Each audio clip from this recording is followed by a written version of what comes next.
Hey everyone. I wanted to take a moment and talk to you today about your words and your thoughts. So I'll give you a few minutes to hop in and listen to my voice. I'm sure that you've been around people, or maybe even you yourself, have viewed things in a way of a negative mindset. And so what I want to talk to you about is how some of these words actually bring on how you look at things and how to change it.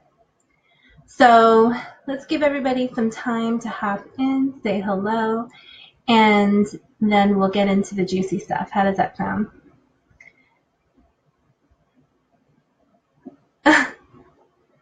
Thank you. That's my fiance. He has to say I'm amazing. See my smile on my face? He's my biggest fan. So anyway, back to business. Basically, what we're going to talk about is how your thoughts are actually changing your actions and how your thoughts then, of course, become words, right? And it not only affects you, but it affects those around you. So how many times have you been around someone where they are just doom and gloom?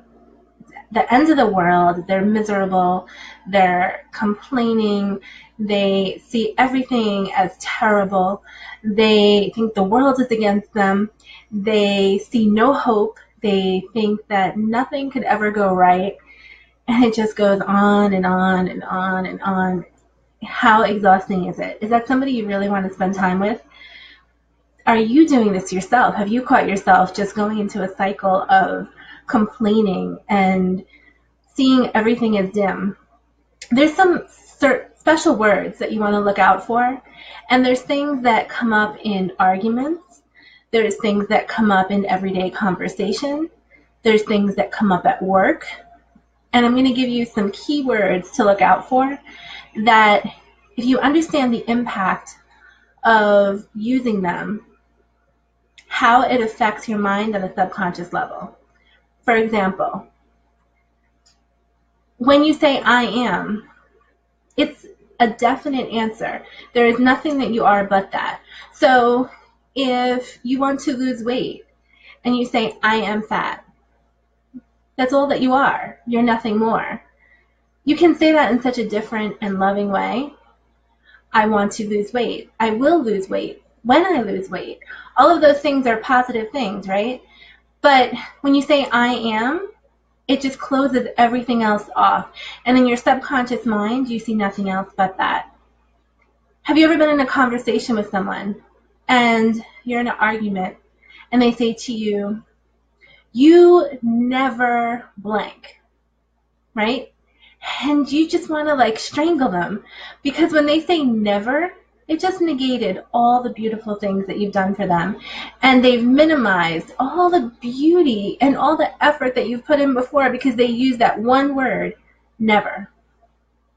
So how can they say it differently in that same situation? Maybe the person is late and you just cooked dinner and they're late coming home from dinner and you say you're always late, even if they've been late multiple times. If you say always late, okay, you just wiped out all the times that they were on time or that they were there for you. So what if you just said, I need you to be here?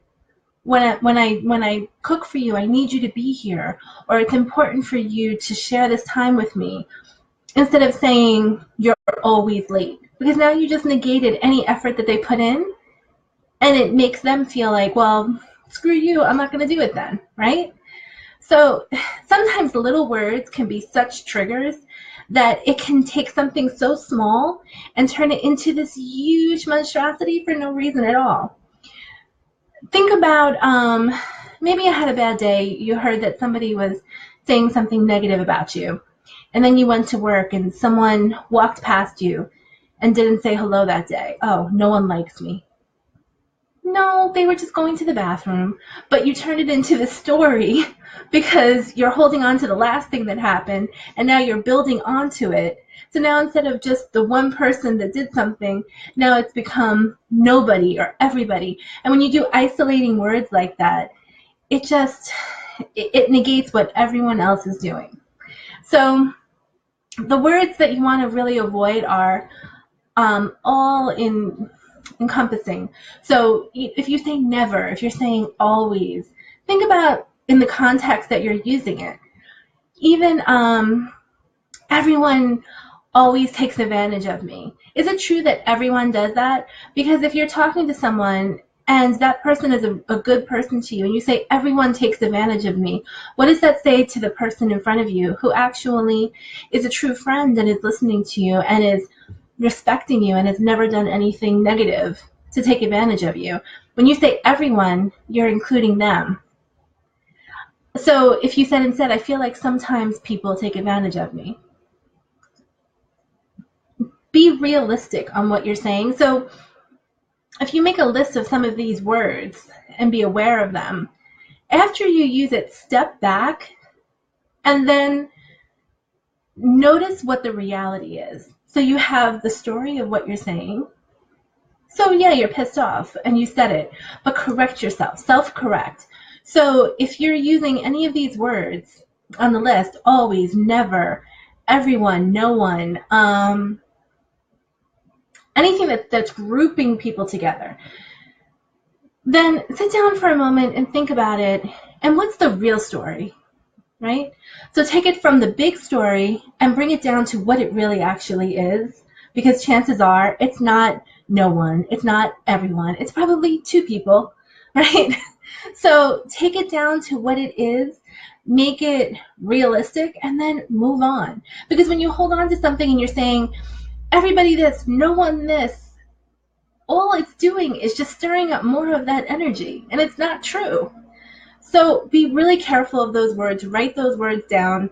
As soon as you catch yourself using them, go back, redo what you said, and be aware. If you have to write it down, write it down. But be aware of what these words are and notice what you have to do to self-correct. And self-correct is simply usually the opposite of it. So reflect inside yourself. Look at what is the actual story, what is the true story.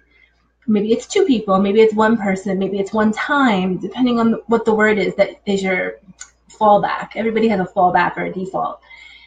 And then write the truth down. So let me know your thoughts. If you have any questions, post them in the comments. I'll hop back in and answer them for you. I hope that was helpful. And I love you guys. Have a good night.